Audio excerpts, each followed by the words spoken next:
Almost exactly a year ago to the day, I set up this vampire crab ecosystem, and since then it has been running like clockwork. The plants have grown in nicely, the crabs have had multiple generations of babies, and a perfect environmental balance has been achieved. Sadly though, that may all be about to come to an abrupt end.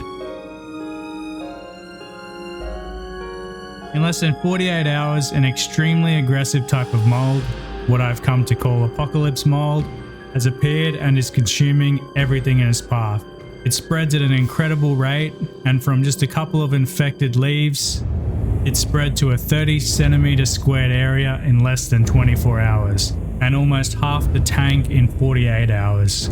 Even the army of springtails that I have refuse to touch it, and to be honest, they kind of seem scared of it.